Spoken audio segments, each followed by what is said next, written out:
Insights in the Community. I'm your host, Jerome Moore, and today we are live in the studio, joined by an audience with public media leaders. Becky Magura of Nashville PBS, Avery Hutchins of WCTE, Central Tennessee PBS, and Mack Linebaugh of Nashville Public Radio, also WPLN. How y'all doing? Great. Are you all doing great? Well, this is great to be with you. Yeah, yes. Nashville Public Radio, this might be a different thing. You know, congratulations, I should say, on being able to raise you all's funding to make up for the defunding. I think that deserves a round of applause, right? Yeah. Thank you. Definitely made us feel supported. If you want to, kind of like share some of that, that's okay too. But let's get straight into it. Unfortunately, there was a recession package that led to the funding of public media, that television, broadcast, and radio. I'm gonna start with you, Avery. How is that impacting you all today, right now in Cookeville? Well, I mean, it's a big hit. It was 40% of our budget. So we lost $1 million of our $2.5 million budget. So it's tight, but right now we're just pivoting. We're being very resourceful. We're getting a lot of messaging out there. We're educating people on what it means and how they can help. And we're finding people stepping forward every day. Becky, obviously Nashville PBS, where we are here today, which I'm a proud team member of. That's right.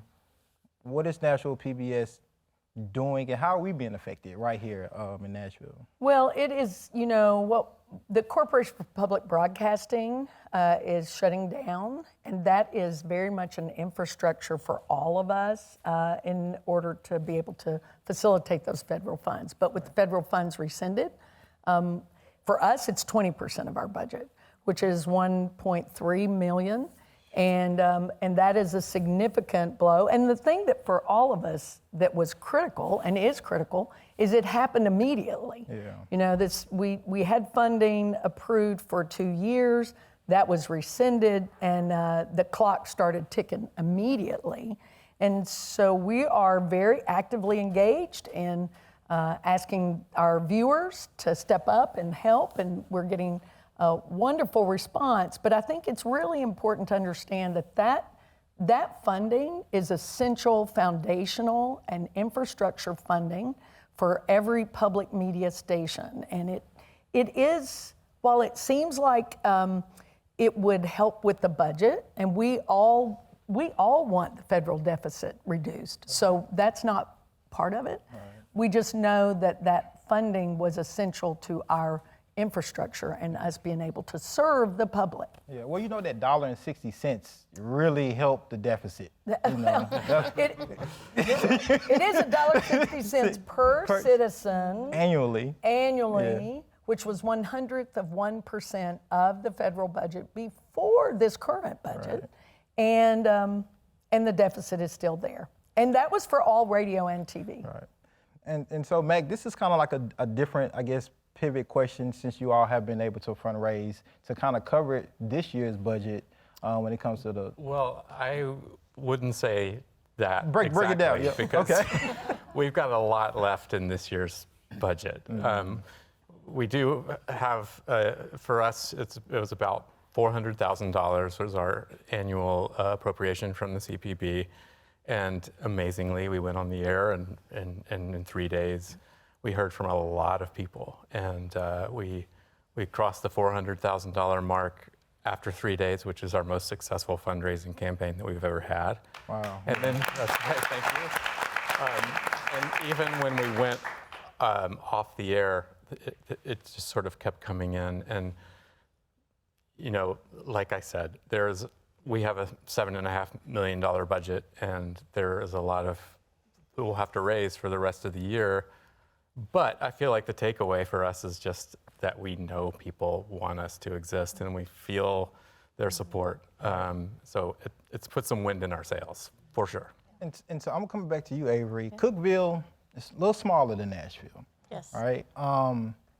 Due to the funds are cut. The funds are gone, right? This is not maybe when it has happened. That's right. What type of programming, emergency services, educational engagement is now at risk for you all? Well, I mean, all of it's at risk because we have to be able to sustain ourselves in order to be able to provide those services. Right. And so immediately, I mean, we're in the mode of fundraising. We're trying to get people on board, and we're trying to increase our membership. We're trying to get sponsors so that we don't have to get to that point of having to cut.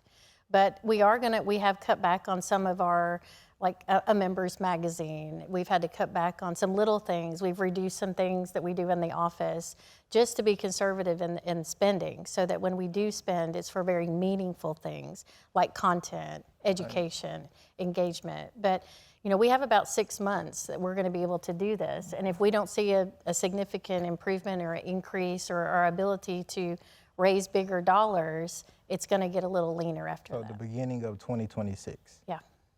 It could literally be a new year. And we are the only television station in the Upper Cumberland. In a 75-mile radius of Cookeville, we are it. And there are dark holes in that area.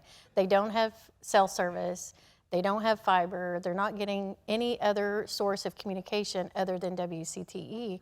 And we have to stay on the air in order to serve those communities. Right, and I think especially Tennessee being around 80% rural, right? That's who those community members is feel that impact immediately, especially those who can't get the fiber, you can't get all of these kind of technological things we maybe get in the inner city.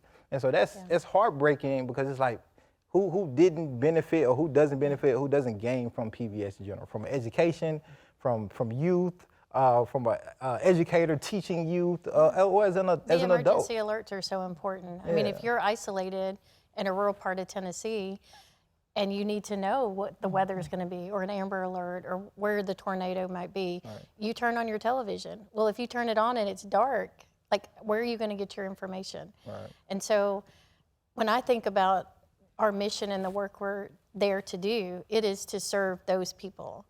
I mean, it's to serve those children in those rural communities that don't have other ways of learning or school preparation. We are their pre-K. Right. And Becky knows this, but I mean, it is, I don't know how to really say how important it is. I mean, we are often those children's first classroom. They turn on the TV, we're a safe place for them to go, and they get the learning they need. So when they attend kindergarten, they are ready for school. Yeah. Becky, Nashville is a little bit different market than Cookeville, but also things are at risk. So what does that look like for a medium, major market city? Well, I think we're all at risk because what we offer is not replicable. Right. We're the public's media. I think that's the difference. And, I worked in Cookeville. I'm so thrilled to be here in Nashville. And they are different markets, but we serve an urban area surrounded by a rural area that people need access. Right. What's different about public media is the universal access. The $1.60 per citizen is public money, just like, I guess if you believe in public schools and public health and public highways, then you would believe in public media, because it means every person has access to free, over-the-air, online, on-the-ground media that reflects and represents them. Yeah. And that is different. And that's why that federal and state dollar really helps us be that interconnection that belongs to the public. Well, before I get to you, Mack, we have some special roll-in features for some of my other media leaders throughout Tennessee. And so I want to roll one of those from East Tennessee PBS. We'll hear that right now. I'm Vicki Lawson, CEO of East Tennessee PBS, a station that serves over 2 million Tennesseans. Federal funding represents 27% of our annual budget. Congress's decision to pull back this allocation is having a negative impact on our operations. East Tennessee PBS has already experienced a reduction of staff, loss of educational and safety services, and cuts to the programming you rely on and love. It's disappointing. And for a small station like ours, it's more than that. It's a real threat to the programs and services you count on every day. We need you to keep sharing why East Tennessee PBS matters to you. Your voice helps amplify our impact, and your dollars are more important now than ever. We are defunded, but not defeated.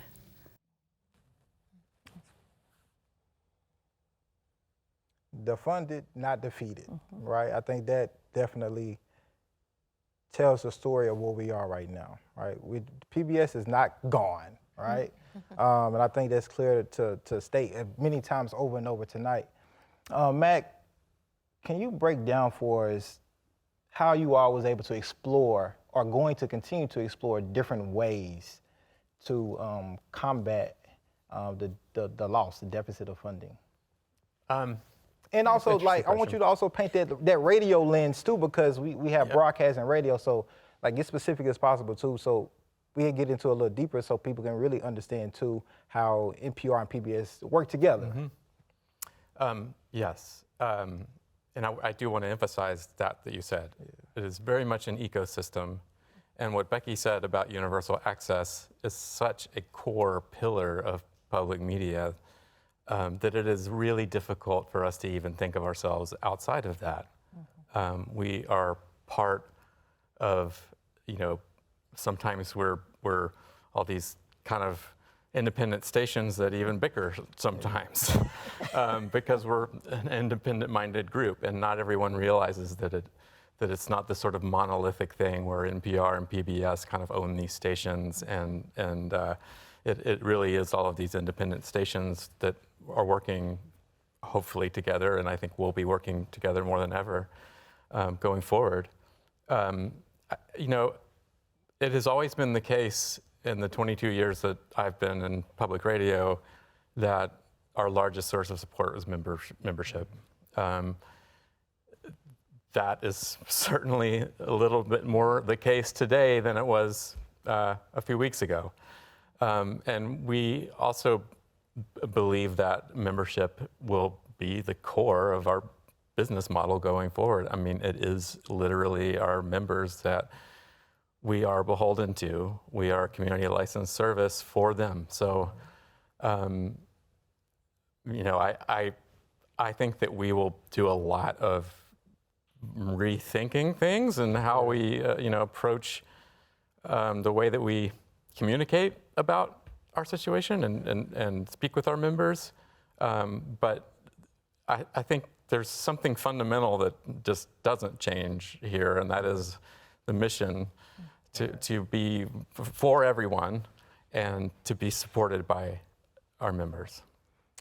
Becky, I think this part and this question, I think, is maybe, if not the most crucial thing for people to understand. As we know, in this public media system, there's a lot of acronyms to go around, right?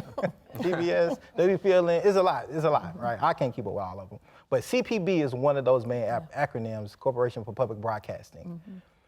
And PBS, two separate entities, but many people think they may be one of the same. People may not know what CPB, Corporation for Public Broadcasting, is. Right. And I think this would be a great opportunity for a little education around CPB and how the loss of their funding affects the PBS system and the system in totality.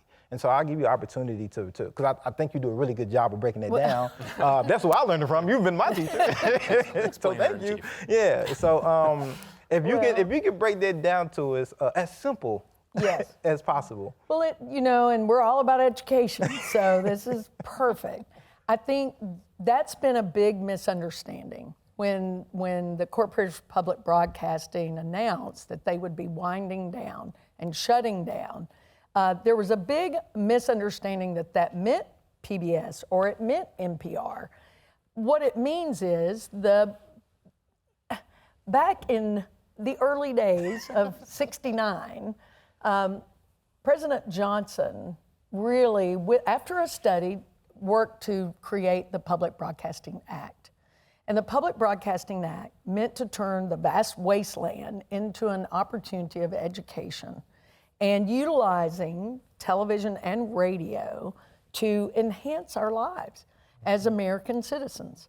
And for the public to own the media So this is a public media infrastructure that was created for the people, by the people, and to serve the people. The Corporation for Public Broadcasting is a 501c3 that was created to distribute those federal funds from Congress. Congress actually appropriates the funding. Right. And of the funding that has been appropriated over the many decades since that Public Broadcasting Act was written, gets divided out. It was divided to radio and to TV. 70% went directly to local stations. So when they talked about defunding PBS and defunding NPR, that was very minimal amount of that federal dollar, right? The majority of it went directly to local stations. And right here in our region, that's what the community service grant was for. And CPB also had the fiduciary responsibility to make sure that whatever you said you were using your CPB money for, that community service grant, well, you had to document and show what you did for your community with that grant. So it was a wonderful way to really work our opportunity for universal service and free over-the-air television, radio, streaming. Everybody says, oh, well, you don't need radio and TV anymore because everybody streams. Well, we stream too. We're all those places. We're streaming now. Streaming right now, right now. So CPB, because they're not getting the federal money, they have to wind down their operation because they can't employ people when there's no funding coming in. But those people helped us in emergency services. You'll remember, Avery, when we had an ice storm and our transmitter in Cookeville the roof had a big icicle go through it. Right. And CPB helped us with emergency funds during that time to take care of that. They did a lot of things that people didn't know about, you know. Well, I'll go to this question for you, Avery. From a local and national content, right? We have our local content like Tennessee Crossroads, which everybody loves, of course, right? Yeah, Tennessee Crossroads, right? But then you have a national show that everybody also loves, like an Antiques Road show, right? Yes. Can you break down that funding and how those two different categories will be impacted or may be impacted due to this defunding? Well, you can't. I don't know that you can. I think Becky's right. But I will say that what the federal funding did for us is it laid a foundation for us so that we knew with that funding, we could pay our salaries, we could pay our rent, we would have the utilities, we could cover the core things that kept us moving, which allowed us then to be able to do content that could be paid for by grants that weren't so large that were out of reach for our local community. So we could do a series, for $80,000 or $60,000 because we had that core funding. But as soon as that money is gone, now we're worried about keeping the lights on and the salaries paid. So now we have to pay or charge a lot more for that local content. And the local content is what sets us all apart. I mean, it's what's unique about me and Becky and what keeps us, and it keeps the viewers in our area seeing themselves and seeing that we're preserving their culture and telling their story. Additionally, I was just at Rotary today talking about this, but we also take their content, our local content, and we distribute it out. So we're telling our story outward into other communities across this country, which makes it so wonderful because now we might get people coming to see us and we might be going to see them, and it brings us all together a little bit closer. But with that loss of funding, it's going to be really hard for us to do a lot of that local content because we're not going to have the funds available to us. You know, Jerome, everybody thinks PBS and NPR is a network. Like a commercial network, but we're a member federated system. It's not pushed down like that. You know, we bubble up content, just like you're saying. You have content that goes national. I hear it. Val has content that goes national, international. And so that's a difference, you know. It's reflective of our communities, but it is not a network-driven content platform. Yeah. I want to go to some of our friends at WKNO that also has some things to say about being defunded but not defeated. Hello, I'm Charles McClarty, the President and CEO of WKNO Public Media, which has served the greater Memphis area for almost 70 years. And we remain committed to continuing to serve the Mid-South with quality programming for all in the years to come. At this point, we have more questions than answers as we're still gathering information to assess the full impact of the elimination of federal funding for WKNO as well as public media across the country. For example, federal funding through the Corporation for Public Broadcasting, CPB, has always taken care of the negotiations and funding of music licensing for all public broadcasting programs. With the likely closing of CPB at the end of September, we are waiting to see what that financial impact looks like for not only WKNO, but for the National Program Service. Another longer-term concern is the sustainability of our popular local programming and productions, as well as our early childhood education outreach project. These initiatives are a critical part of WKNO's public service mission. I see another great message from our Tennessee family, right? And as you all see, it's a lot of acronyms, you know, it's a lot, gotta remember them all. Mack, I feel like you was trying to say something, Yes. right? So I want you the opportunity to go ahead. I just, this has really kind of gotten me thinking about the quality of the programming that you get from public media. And, you know, I'm a Nashville native. I was kind of raised by PBS, Nashville PBS, WDCN Channel 8 at the time. And I'm old enough to remember really when cable TV came along. And this is sort of, I guess, is meant to address the idea that there's so many options now. Do you still need a public media? And there, you know, cable TV came along and there was suddenly a Discovery Channel. Oh, we're gonna like discover about the world, or arts and entertainment. You know, these channels that, like, I guess at first I thought these will do, you know, sort of what public media will do. And I'm really not trying to take a dig at any of those channels because I like Shark Week as much as the next guy. But, you know, that's where it went ultimately with Shark Week, because it is difficult to do Ken Burns on a commercial station when you're driven by advertising. Right.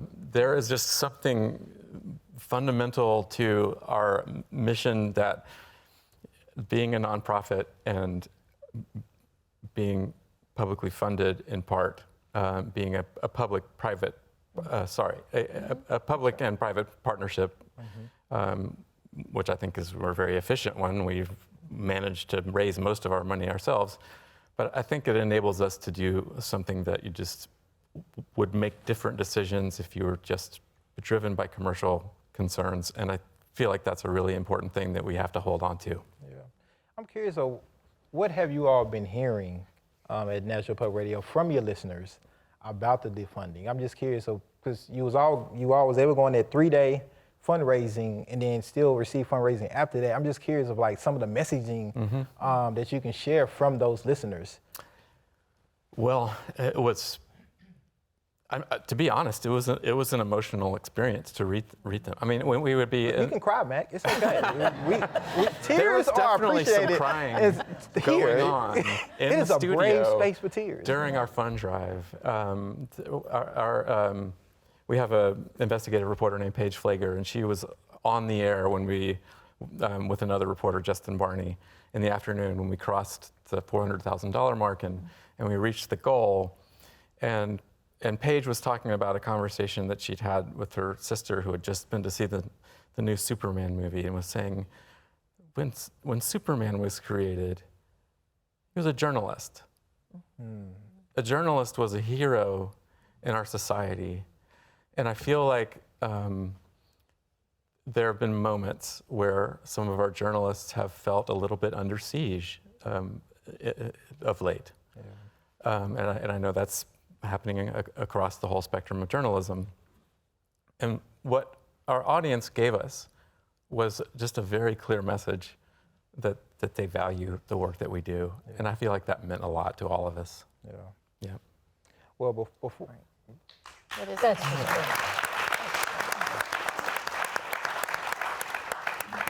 We're about to get in our Q&A section, Yeah. so our audience members, get ready, come up to the mic whenever you're ready. But before we get into that, I want to give you, Avery and Becky, anything else that we want to reflect on before we get the audience a chance to come up and ask even more detailed questions for you all.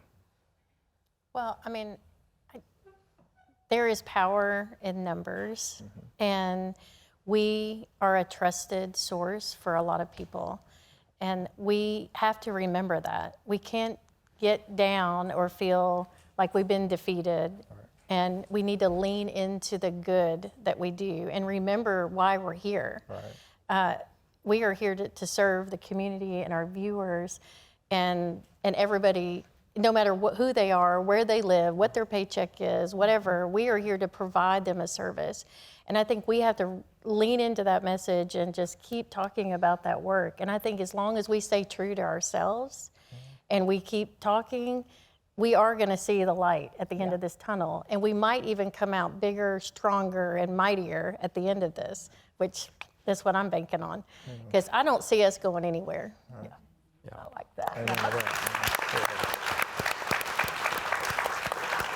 Well, I just, I want to thank people who have been stepping up and either doubling their membership or I'll tell you something, the other day, we got an envelope with 2 $5 bills in it. And this gentleman, he wrote the sweetest note. Now, we've had people give us a substantial amount of money, write a $25,000 check, actually. I mean, that's huge. But it just says that people care and they do want you to be successful and they recognize who you are and what you're doing and the difference you're making in your community.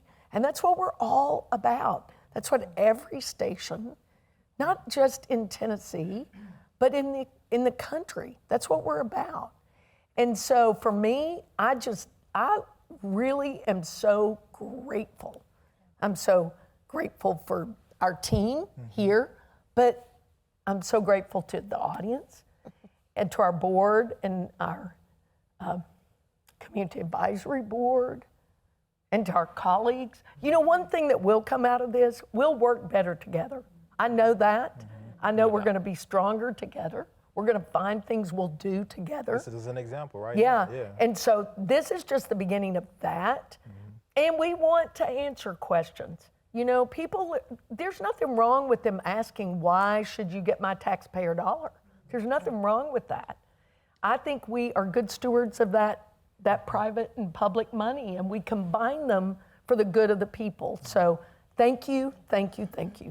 And also, I would like, if you all don't mind, I'd like you all to share how long you all have been a part of the public media system, because the emotions of over years is just not over, a short period of time. So, Avery, if you would like to share. 14 years. 14 years. Oh, well. I like to say gotcha. I'm a multi-decade. I'm over 40 years, almost 46 years. Wow. How about you, Matt? Well, I've been at Nashville Public Radio for 22 years. And 22 years just at Nashville Public Radio. Yes, and I'll let you in on a little secret. Before I was working at Nashville Public Radio, I had a part-time job right here. Wow. Yeah, So we kind of prepared was you. my We first kind of got you ready, experience. right? I'm not even going to say my tenure because it doesn't. Oh, come on, say it. Like 3.5 years going on 4 years. You're gonna I'm a PBS system baby, really. I'm That's like right, a rookie, though, right? yeah. You're the future. Yeah, You are the future. Yeah. I'm the future. Yeah. We all know that now. But before we go into our Q&A, I'd love to go into another community member, out in Murfreesboro, down in MTSU, WMOT. Let's hear from Val, who's actually here in the audience. I'm Val Hepner, Executive Director of WMOT 89.5 Roots Radio. With the elimination of federal funding for public media, WMOT is entering uncharted territory. The loss of support from the Corporation for Public Broadcasting means we're facing new costs for music licensing, emergency communications, and the infrastructure that keeps WMOT on the air. The largest impact is the cost of music licensing. For decades, the Corporation for Public Broadcasting helped negotiate affordable rates so stations like ours could keep independent music discovery alive.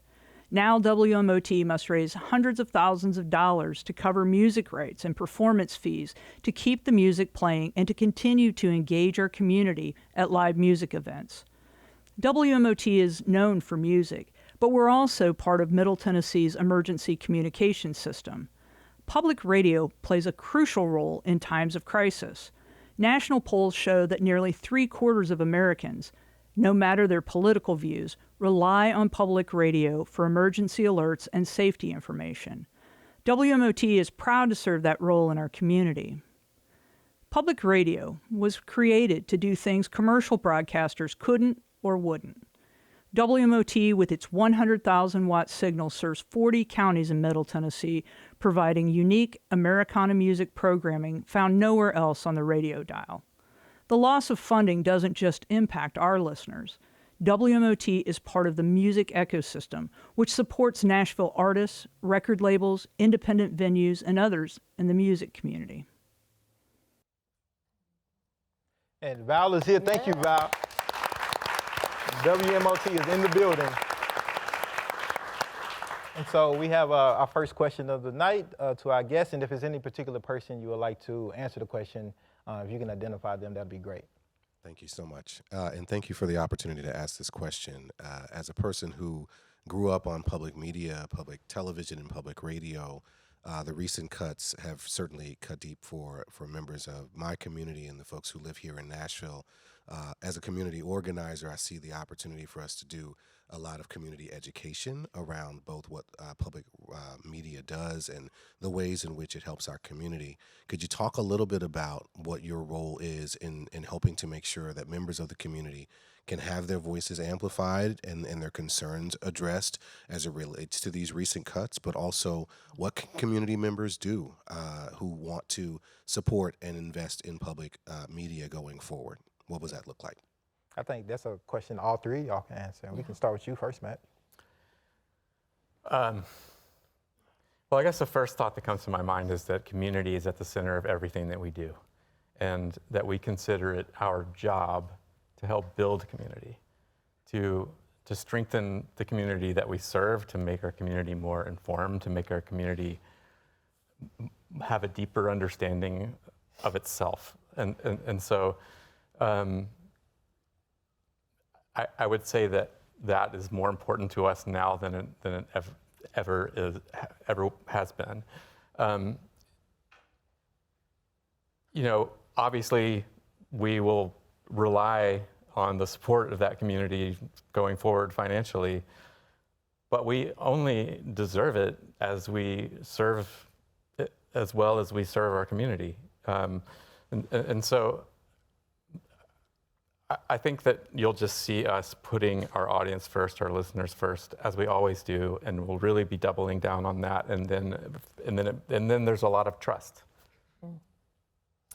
Yeah, I would just say slice of the community is one of our investments for sure. Jerome's been doing this show 4 years now. Going on 4, yeah. Yes. 4th season. Yeah. 4 seasons, and this upcoming season, we want to expand it to be monthly and live so that we have an audience, and we want the community to come and be a part of that. But we're expanding so many of our local shows. We talked about Tennessee Crossroads, which Catch Secor is going to be the new host of that in this 39th season. Think about that, 39 seasons. And that airs across all of our PBS stations in the state, as does Volunteer Gardener. And Volunteer Gardener, again, beloved, multi-decade, the same number almost, isn't it, Greta? Isn't it? 34 seasons. So, we're going to continue being in community. I can't say enough about what we're doing in education. We have a space at the Junior Achievement BizTown, and we're in community each and every day at our 50 Forward and all across. Sam Andrews is here and Rosemary Brutton. They are in community each and every day, making sure that all generations are served, not just the very young, but all the way up with our Aging Matters series and our Next Door Neighbors and Word on Words. So we're going to continue investing there, but this cut hurts. Just like Avery said, it hurts the infrastructure. It hurts us being connected. And, you know, we cover gavel-to-gavel coverage of the Tennessee legislature. Exactly. And those are important community services for people to see how laws are made. And we want to continue being together, but we need the community support as members, as volunteers. You know how they say time, talent, and treasure? That's what we need from y'all. Time, talent, and treasure. How about you, Avery? I echo everything that Becky is saying is television. I mean, we are here to give voice to the people, but I'll say that it's important for those people to be educated. And so by us educating them to ask the questions, to come forward, to be an advocate for what's important to them, I mean, that's what we're giving to them. We're giving them education so they can be strong. Right. And we use broadcasts, and we're in the community. We're doing, you know, family engagement workshops and so forth. But social media, I mean, it is what it is. I mean, it's everywhere, and we're engaging them in those spaces where they are, and it's. We need to get the young people involved too. I mean, when I say young, like the 20, 30-year-olds, I mean, we need them. They've got tremendous voice, and they are so behind us. I really was like, no, our audience is like, oh, no. Let me tell you, we've had some incredible testimonials from people saying, no, hands off my PBS. And they are very proud of that. And we need to use those voices. We need to count on, we can't do it alone. We need y'all. Hands off my PBS, I like that. Yeah, hands off. and I think to echo what Becky said too, is like this show in its entirety is not possible without community, right? I can't do this without y'all, right? You know, and so I think that's important to note, like when you have something that's centered solely around community and community shows up, that's powerful. Yeah. That's organizing, Yeah, right? And so, and organizing, when you talk about power and organizing, it's organized people and organized money. And so put it together, you get this, right? You get this. Right. I'm gonna go to our next question. I have a question as to whether this gives a new opportunity. I think of myself as a Nashvilleian, but I also think of myself as a Tennessean. So I care just as much about the young children in Nashville as I do in Cookeville and a whole series of other communities we could name. What opportunity is there for the PBS stations to collaborate and find ways to keep doing many of the things they're doing now and still operate? In other words, maybe the operation somehow changes the infrastructure, but the infrastructure is there to deliver. The question is it programming that you're going to miss without the dollars, or is it the actual distribution? Could you help us understand how that affects different size communities? That's a great question. That is a really great question. And I think, you know, it has been very intentional that the PBS and the NPR station systems across the country, stations have been placed intentionally in all size communities. There's 300 PBS stations, there's 1,500 radio stations across this country. And some radio stations, like in Alaska, are placed in areas where the population is next to nothing. But if they didn't have that station, they would be at great risk. And they are at great risk with the thought of possibly shutting down. Yeah. I know the reason that the Cookeville station was placed there was intentionally, just like in Martin, Tennessee. It was very intentional that there would be no dark hole across this state for young children to be educated as their child's first preschool. And so we've been, you know, WPLN was stood up by the public library. Mm-hmm. Nashville PBS stood up by Metro Schools. WCTE created by the State Department of Education. So your question is great.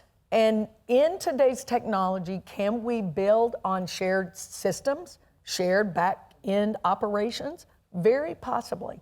We're exploring how to do that.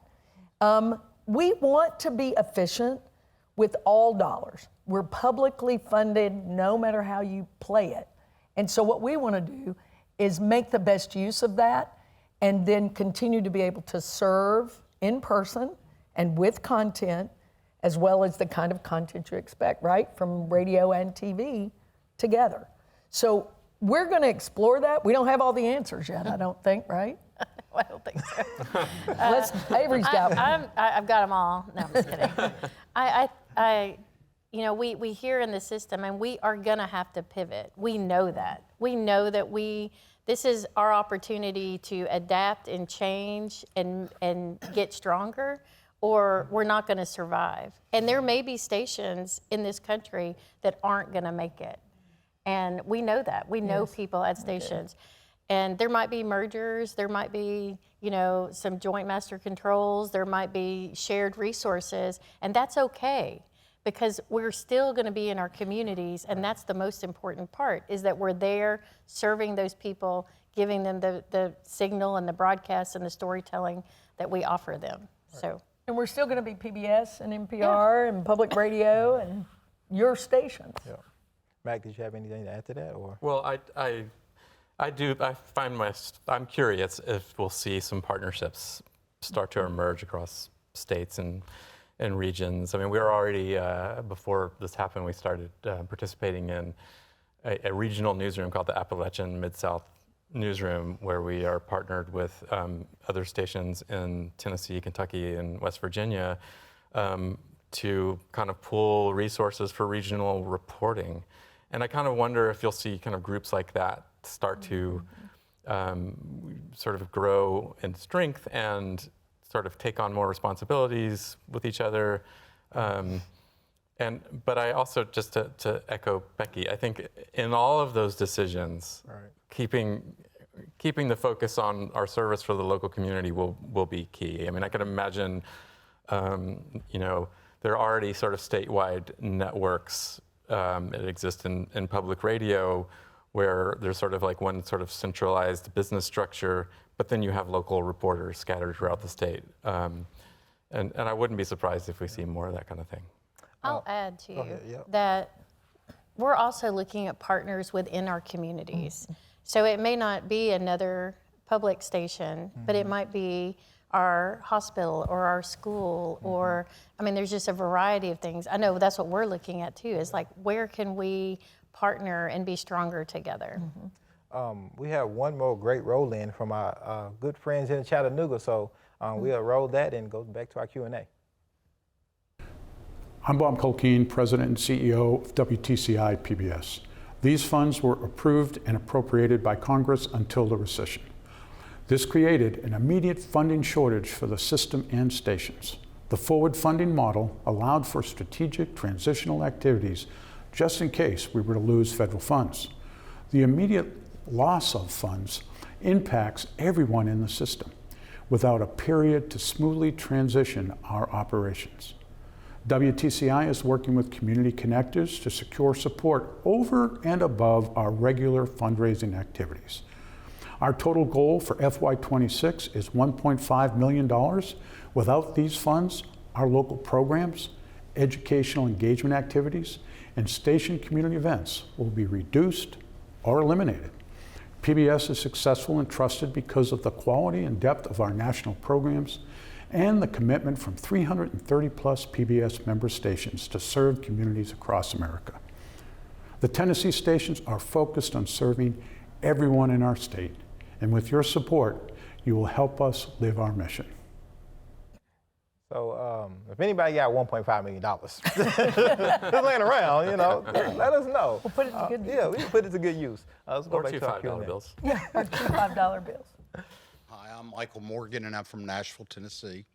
And I guess my question is, our audience here tonight and your viewers, we obviously know what's going on, okay? But there's a lot of folks out there that do not know what's going on.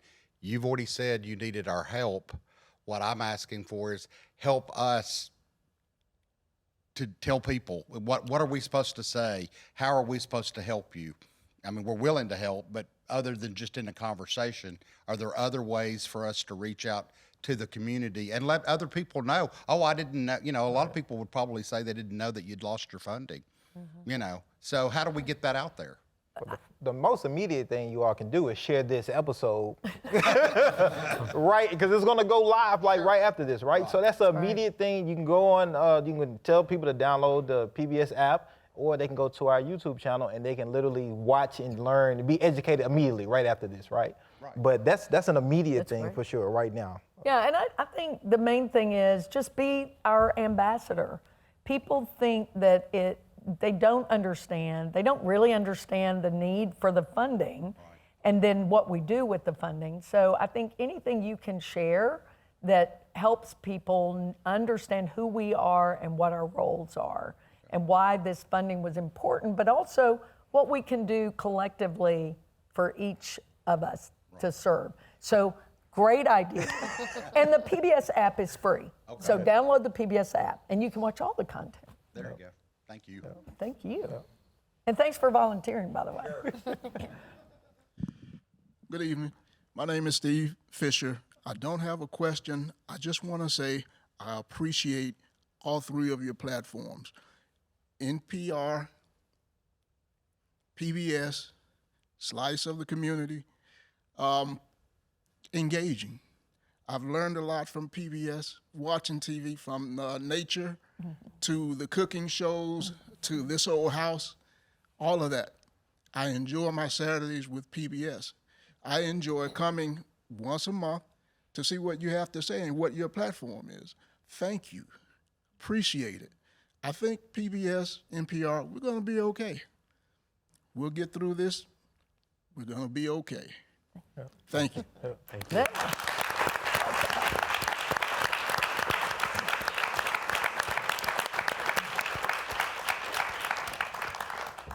Marcus, Nashville native. As someone who grew up being educated by PBS and was always in a household where it was on, it was obviously an educational tool for me, and I now work in education, so it's still very important to me in that way. But as an adult and given the current media landscape and a lot of national headlines with things like merger and HBO Max, I think, has changed their name for the 17th time. Can you speak a little bit towards journalistic independence and what that kind of means for public media and how important that is and unique to public media that is? I think the editorial decisions y'all get to make because you're a public program, whether it be the radio or television, and kind of the editorial process that creates shows like A Slice of the Community. It makes people like the wonderful Jerome get to have some screen time on PBS. Because I do think that's an important part to highlight, is that the public media and the journalistic independence that's afforded to it is something that is affected by the defunding. Thanks. Well, from my understanding, now that we don't get the money, we can talk about it and say whatever we want to, you know. now Jerome. You're still responsible for the public. Yeah. But now, go ahead, Matt. Well, I guess I feel like I'd like to say something about that, because I think that NPR's news service has been a target of a lot of criticism. And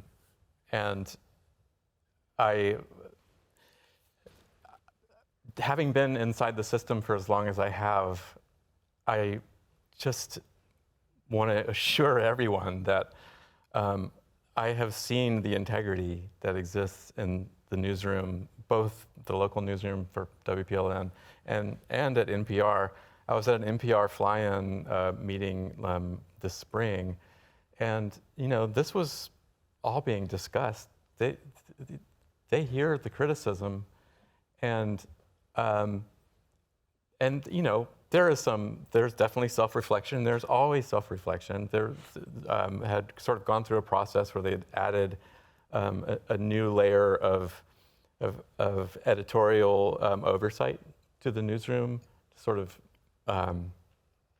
make sure that they were being fair, fact-based, unbiased. I think that bias is very often in the eye of the beholder, and oftentimes when I hear that, I kind of want to say, can you point me to it exactly?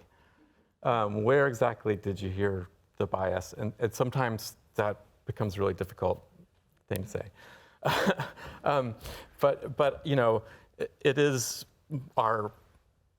one of our highest values, editorial independence in our reporting.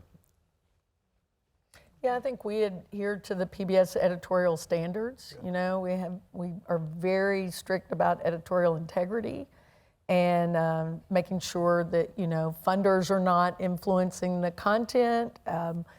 Key stakeholders even aren't influencing the content, that we're independent. We work very closely with the programming service, Jessica Turk, who has been our friend for many years. All the stations do, and they bring us a lot of advice from the system. PBS does. So I think, but you know, we're sensitive to that. I think everybody on this stage and in our system is very sensitive to that. And if someone is offended by something, or they feel like there's a bias, or they feel like there's some where they're not being heard or they're not being represented, they can tell us. They do. And they do. Yeah. And because we're a member federated system, not a network, we tell PBS, or we tell whichever show they feel like has maybe not been as fair, and they hear us. So I think that's critical. I think that, and you know, if there's a problem, we can be part of the solution together. We don't have to throw the baby out with the bathwater. Right, exactly. Yeah. Right. Well, and I'll just add to all of this too, is that as we are community licensees, we are independent. Like, we get to choose what goes on our air. And we pick content that we feel like represents the communities that we support. And so what that looks like for Cookeville may not be Nashville, or may not be New York City. So there was that going on where they thought, oh, PBS is telling you exactly what you have to put on your air, and that's not true. We get to choose what we put on the air. Now, there's those primetime things that we don't want to mess up, right? Well, because of common carriage. Common carriage, but it's important to know that. Right. We do get a say on what we put on. You've been carrying the county fair. Yes, we have. Yeah. They're actually carrying it right now. We've got the horse show. Okay. And tomorrow night's the rodeo, in case anybody wants to tune in. There you go. Can I just add that we do make mistakes? And we do, as you said, we hear from listeners or viewers all the time. And every time we hear something, I want to hear more. Right. I want to talk to that person. I want us to reflect on that. That is definitely a part of the process. We do not want to be sitting sort of in this remove in some ivory tower, just kind of doing our thing and telling the world how it is. Right. Like, we are in community with our audience, and we want to hear what they think of what we're doing, and we take that very seriously and always reflect on it. Well, we winded down on our time, but I want to give each one of you all about 40 seconds each. 40 seconds each, you know. 40 seconds. To I think address, like, what I think the echo of the theme is, if someone is worried about Nashville Public Radio, PBS in general, NPR, what should they be doing, and what are our stations doing to alleviate that worry? I'll start with you first, Avery. Well, talking. I think we have to talk to each other, and we need to be educated, and we need to understand what's going on, and we need to ask good questions. And when we don't get the answers that we want, we need to keep asking. Yeah. And, you know, I think we're all we're in new territory. We're still learning what all of this means, and I don't know that we really even know the real ramifications down the road, what this is going to be. But I feel like that, you know, we have the best advocates that anybody could have in our viewership and our supporters. They are well educated. They're gonna know. They're gonna learn, and then they're gonna advocate for us. And I've seen it come out in the people that have called and sent messages and sent checks in, or just stopped in to say, I have something for you. And I know they're out there. And I feel like I said earlier, I think and feel that we will come out of this better, bigger, and stronger. Right. Like, we are an elephant, y'all. This is PBS and NPR. We're an elephant, and we need to stop acting like we're we're these little entities that, you know, we're tethered to a wall with a little string. I mean, we're an elephant. We can break free, but we've got this mentality a little bit that we have to stay within this framework, but not anymore. Yep. They've opened that box. Matt, you only got 20 seconds now. Sorry. Well, I'm not going to say that people shouldn't be worried. I mean, I think this is a seismic event that will have a lot of effects, and I think it's going to be very challenging, but I think that what we learned from our recent fundraising, which I consider to be even more important than the funds that we brought in, is that we have a lot of people in our community that want to come together and want this service to be there for them. So we will partner with our community and make that happen. Becky, you have 10 seconds. I know. We're going to partner. It's partner or perish, truthfully. But also, I want to just say that this public media belongs to the people. So the people have to use their voices. They need to use their voices with us.